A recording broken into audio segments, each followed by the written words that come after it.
Are 100 push-ups a day good for men? Plus 10 other manly facts. There are a lot of things that are typically defined as being manly. Today, we're going to celebrate those things and give you some awesome facts about those aforementioned elements of manliness. Do you want to know the manliest thing you could do? Well, then hit that subscribe button and the notification bell as well. So let's begin. Here are some manly things you can share with all your male friends or anyone who's interested in general. Doing push-ups. One of the manliest things you can do are push-ups. And when you're trying to change your unhealthy ways, it's a good idea to start working out. Once you take your first step into the gym, you may be overwhelmed by all the machines and equipment. If you're a gym noob and have no idea what you're doing, you might want to stick to the exercises that you're more familiar with. Push-ups can help you get stronger, right? But is it only a good idea to do a bunch of push-ups in order to get swole? Recently, a fitness expert explained the benefits and disadvantages of doing 100 push-ups a day to get fit. Since many beginners have no idea where to start, they may believe that doing a ton of push-ups is the best way to get some bulging biceps. However, this might not be the most ideal method.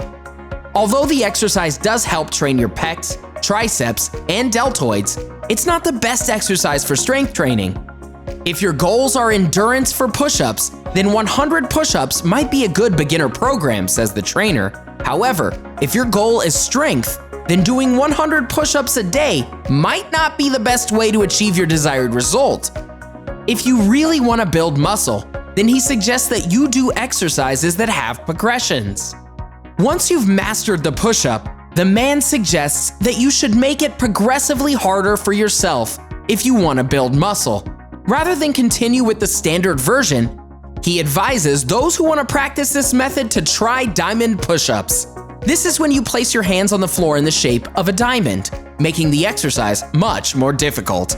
However, being able to do a large number of push-ups is good for your endurance. So if that's your end goal, then doing 100 push-ups a day can be a good routine for beginners. But if you want to have a balanced workout, then you also need to do exercises to balance out your body. It's recommended that you add other exercises into your routine to maintain a good figure. You can try adding in sit-ups and pull-ups to your workout in order to target areas on your body that need more training.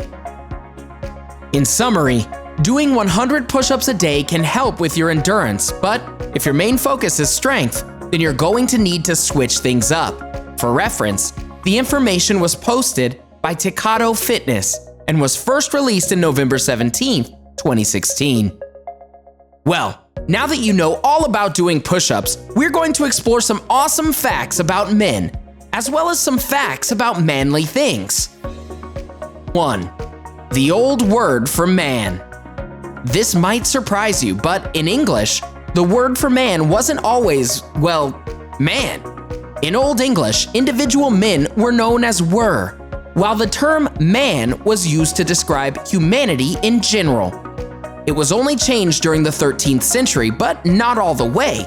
The Oxford English Dictionary tells us that were was eventually replaced by man as the term for individual, while the broad term for all humans remained the same.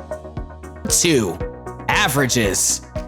Well, let's talk about what's average for a man in the United States.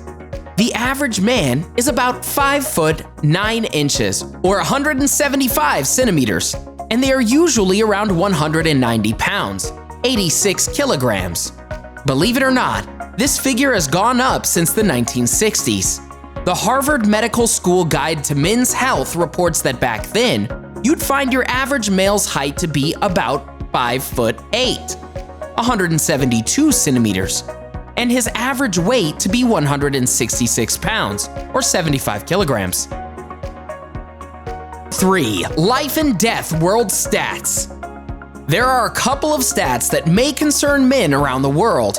First off, a report called Gender Gap, the biology of male-female differences, discovered that all around the world, boy babies are 25% more likely to die in infancy than baby girls.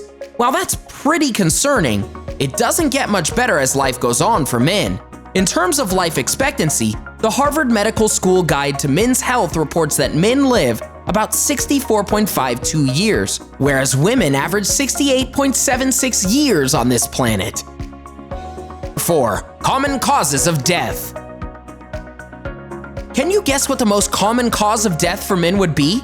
If you said stupid stunts, you'd be wrong, but we don't blame you for guessing that. In the US, it's actually heart disease. The Illinois Department of Public Health tells us that heart disease is followed by cancer, and then unintentional injuries, the aforementioned stupid stunts. Unintentional injuries includes injuries due to falls, fires, and impaired driving. Finally, we want to note that Fact Retriever has reported that in the US, men have higher death rates for all of the 15 leading causes of death. 5. Men's brains. We'd like to preface this point in the article by saying men are by no means smarter than women. However, the report Gender Gap, the biology of male-female differences we mentioned earlier has noted that men have brains that are 10% larger in total size than the brains of women. Before you call us sexist, keep in mind that men tend to be larger and have more muscle mass, which means their brains require more neurons. 6. Rites of Passage. You may have experienced a rite of passage as a young man, whether it be your father teaching you how to shave, or maybe you shared a beer with your old man for the first time. Either way, you might have gone through a process where you officially turned from a boy into a man. A lot of cultures have this sort of thing built in. The people who wrote From Boys to Men, Spiritual Rites of Passage in an Indulgent Age, report that examples of traditional rites of passage include the bar mitzvah in Judaism, the vision quest in many American Indian tribes, the circumcision rites in many African cultures. Our writing team claims that they would really hate to experience that one in their teenage years, but then again, none of them practice those aforementioned cultures. 7. Adam's apple. Those of you who are religious might know the origin of the name of this body part, but we're going to talk about it for the benefit of all those in the audience who aren't. As you may or may not know, the Adam's apple is a bump in a guy's neck. We'll let Fact Retriever put it more scientifically. It is the laryngeal prominence in the neck. Anyways, it's got its name from when Adam, the first male according to the Bible, ate the forbidden fruit, and it got stuck in his throat. We had no idea that bits of fruit trapped in the neck were genetic. Great. The male symbol. You've seen the symbol for men, right? The circle with the arrow sticking out of it? Well, it has its origins in Roman mythology. It's actually the symbol of the god of war, Mars. The historians and male experts who wrote the research paper, Gender Gap, the biology of male-female differences, that the symbol looks like that way because the two components of the symbol are designed to represent the shield and spear of Mars. 9. Schooling. Well, we know that men have a hard time living through childbirth and then go on to have a hard time living long lives, but what do they do with their limited time on Earth?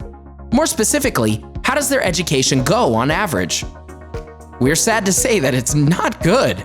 Apparently, boys are 4 times more likely to drop out of school than girls.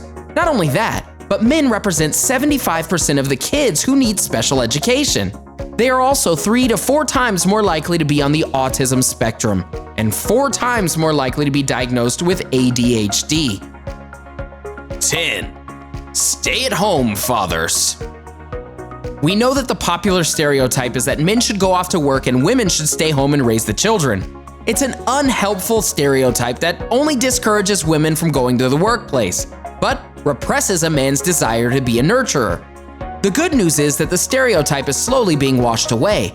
According to a 2008 estimate, there are approximately 140,000 stay-at-home fathers in the US. This means they are the primary caretakers and the wife goes out and works. Hooray for progress! And so, our video on men is concluded. Men, did you learn anything about yourselves? And those of you out there that aren't men, did you learn a thing or two about your male brethren? Did we forget anything really awesome? Let us know in the comment section below all of the manly facts we may have forgotten. Enjoyed this video? Hit the like button and share with your friends. Also, subscribe to our channel for more videos like this. Thanks for watching.